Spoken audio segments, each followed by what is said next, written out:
of his co-workers were... Wait, no. This isn't the right office, is it? Is this Stanley's office? Where are we going today? The bucket asked. Stanley just smiled. Anywhere they went together would be perfect if... Stanley clutched the bucket tightly to his chest and entered the door on his left.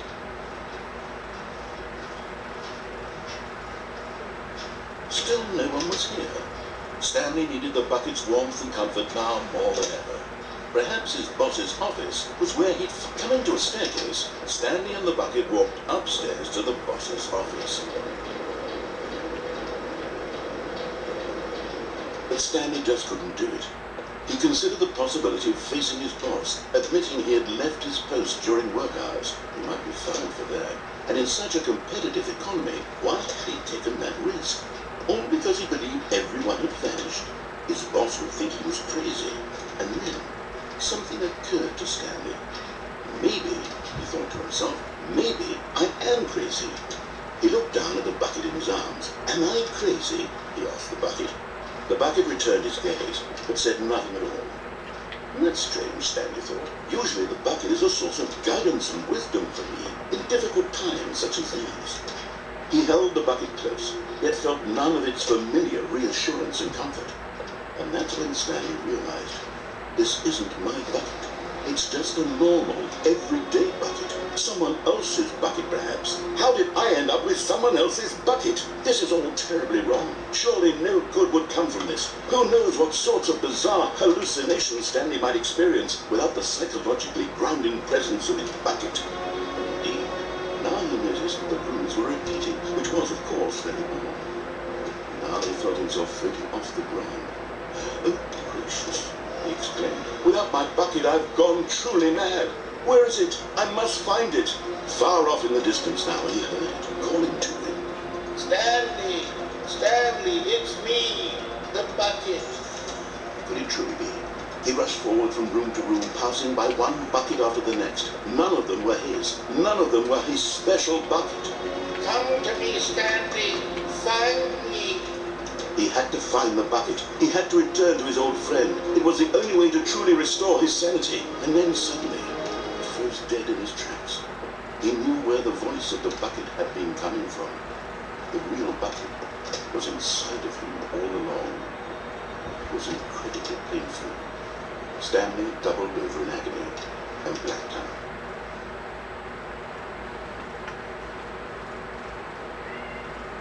This is the story of a woman named Mariella. Mariella woke up on a day like any other. She arose, got dressed, picked up her bucket of comfort and security, and walked to her place of work. But on this particular day, her walk was interrupted by the body of a man who had stumbled through town, talking and screaming to himself, and then collapsed dead on the sidewalk. Right away, she knew what the problem was. This man had no bucket. Of course he'd gone mad, ranting and raving about a narrator describing all of his actions and how everything is predetermined and free will is an illusion and it's all just a video game. It could all have been prevented if only he'd taken his bucket with him. Perhaps he didn't even realize he'd forgotten his bucket at home in the first place. How cruel the world could be, Mariella thought, and she hugged her own bucket even tighter. But of course, she had no time for this. There were a myriad of confusing problems she would soon have to confront at work, for which her bucket would provide absolute guidance and total clarity on everything. And yes, she thought to herself, my life kicks ass, and she backflipped all the way to work.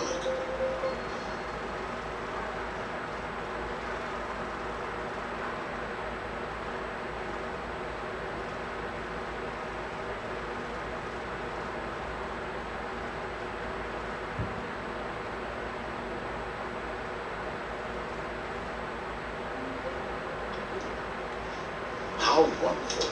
Stanley was alone. Finally. This is great, he thought to himself. This is what I've wanted all along. A good bucket, a strong bucket, a humble bucket, a committed bucket, a bucket of culture and distinction. Stanley clutched the bucket tightly to his chest and entered the door on his left.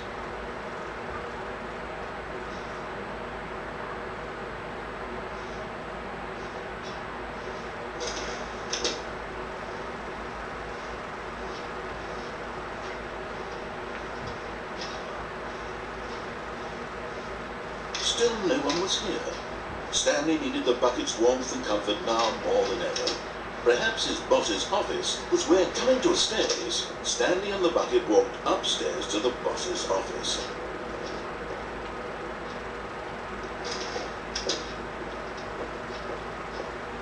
Stepping into his manager's office, Stanley was once again stunned to discover not an indication of any human life. Crushed by the weight of this revelation, Stanley may have broken down into an emotional dumpster fire, if not, but Stanley guessed the correct code by sheer luck. Was it the bucket knew all along? Was the bucket guiding him? Yes, this is certainly the most logical explanation.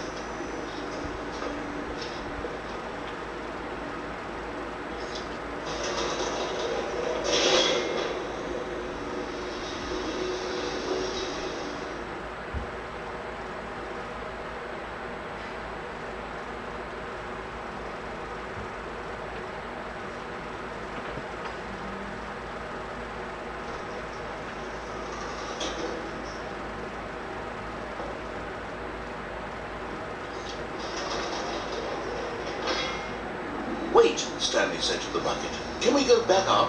When I was pressing those keypad buttons, there was something very intriguing about the number 3. I want to go back so I can try pressing the number 3 again.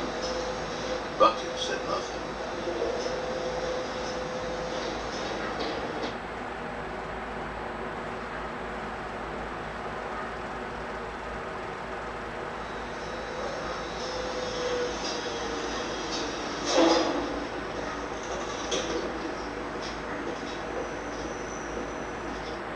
Here we are, said Stanley. Now I'm going to try out that number 3 button. He took the bucket over to the keypad and began absolutely slamming on the number 3 over and... Wow, he said. The number 3 is such a special button. I'm having the time of my life. Stanley looked expectantly at the bucket, but the bucket remained silent. This was a shock to Stanley, who had always felt such a connection with the bucket. How was this not as exciting to the bucket as it was to him? Once Stanley had had enough of the number 3, he got back in the elevator.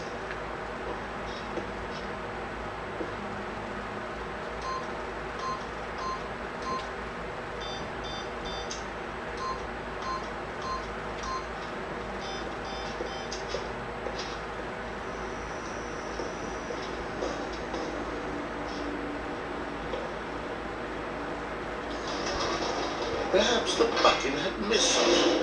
Perhaps it had not seen how much joy Stanley got from slamming the number 3 repeatedly.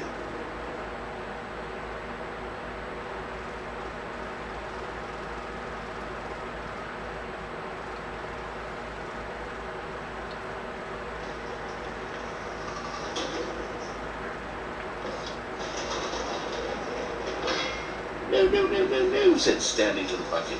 You can't go on yet. Not till you understand how much the number 3 means to me. You and I have been through so much together, and I just want you to see what I see.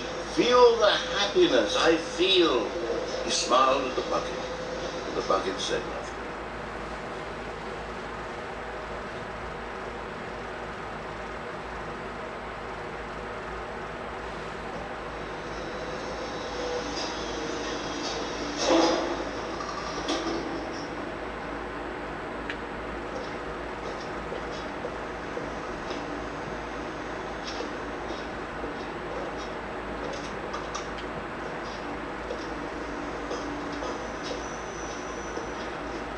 Here we go, said Stanley.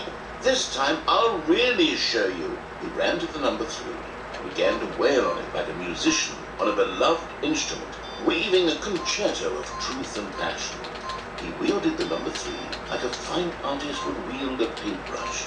He told stories through the number 3, stories of his dreams and hopes and fears. The whole time, he looked to his bucket for a reaction of some kind. Anything to let him know that the bucket appreciated what he was doing. The bucket conveyed absolutely nothing at all, only silence.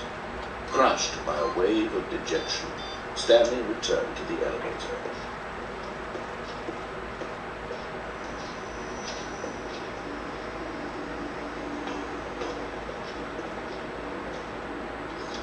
Stanley Stanley and the bucket were so close. They'd always been there for one another. Why suddenly could the bucket not connect with this passion of Stanley's? The question caused Stanley to ruminate the whole way down the elevator. He knew that there must be a way to get through to the bucket, to communicate fully with his dear friend. Surely there was a solution, mustn't there be?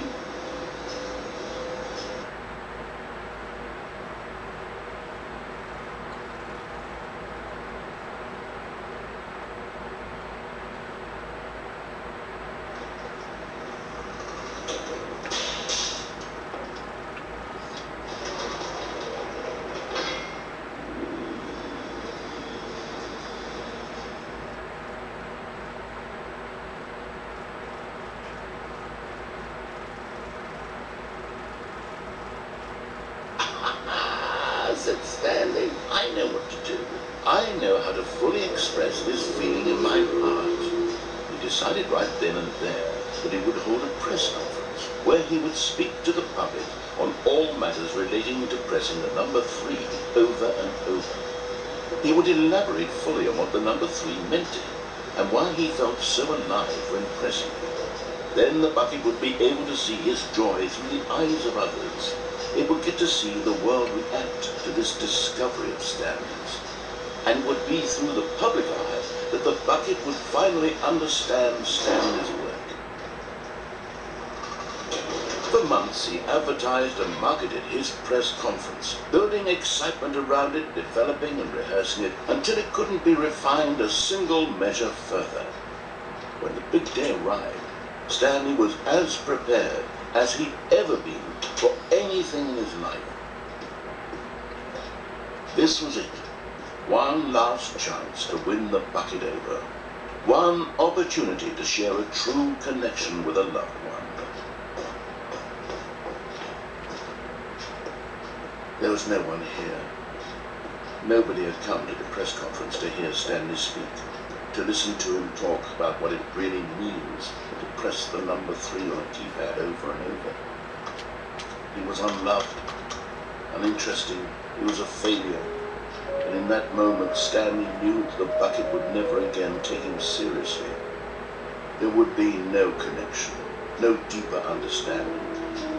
The bucket merely sat there in his arms, indifferent. And so it began that slowly, over many years, the two of them grew more and more distant. They spoke less and less, neither wishing to state the obvious, that any sense of real respect between them had eroded since that day at the press conference. There would be no more games, no more long conversations about passion and pursuit, only silence that consumed the space between friends. And Stanley, having for once in his life discovered the warmth and comfort of true companionship, was cast back into the unremarkable normalcy of loneliness.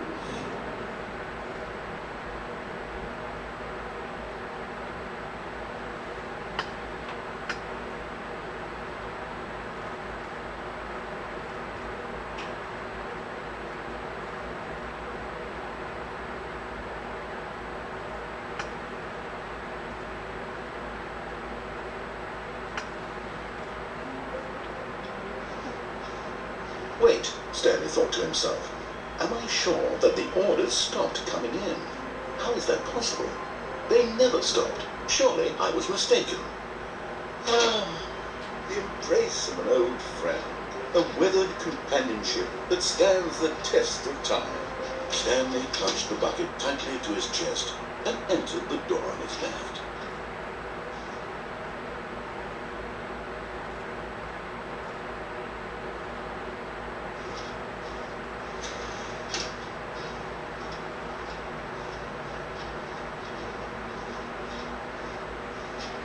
Still no one was here. The bucket's warmth and comfort now more than ever. Perhaps his boss's office was where he'd find answers. Coming to a staircase, Stanley and the bucket walked upstairs to the boss's office.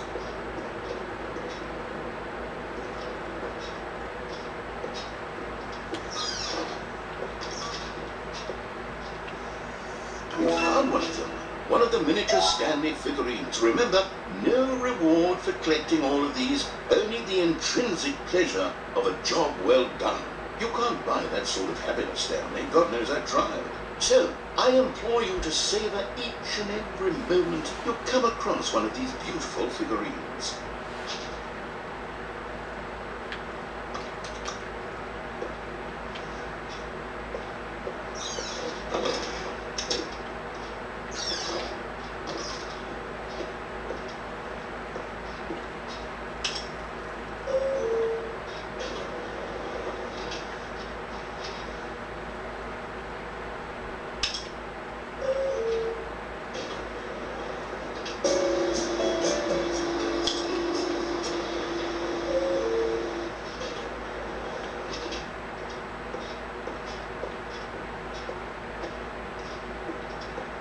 Stepping into his manager's office, Stanley was once again stunned to discover not an indication of any human life.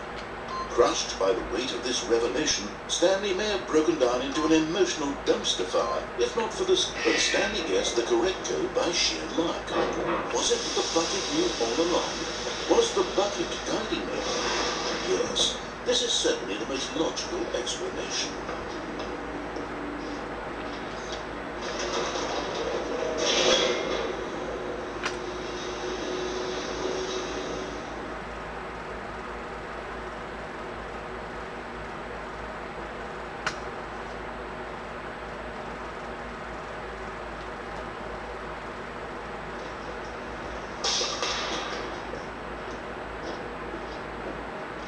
Stanley and the bucket walked straight ahead through the large door that read, Mind Control Facility.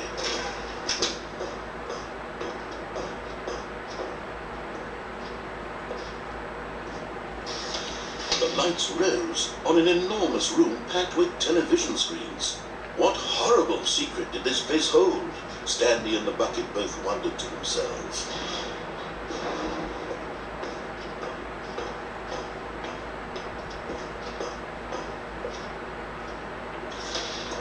Monitors jumped to life, and Stanley nearly dropped the bucket in shock.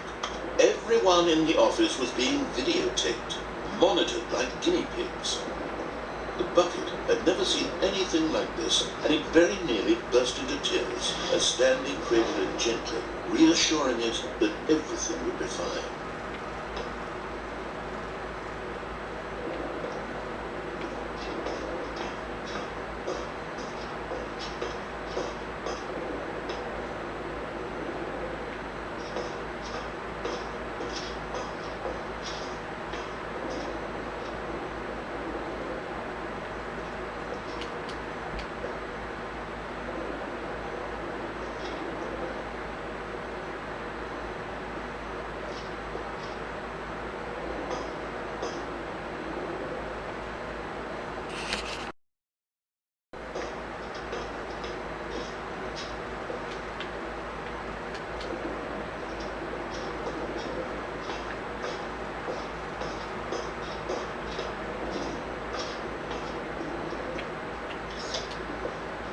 Was the bucket under the mind control facility's influence as well? Had the bucket been told to do things it didn't wish to do? What kinds of things does a bucket want to do or not want to do in the first place? These questions raced furiously in Stanley's feeble mind.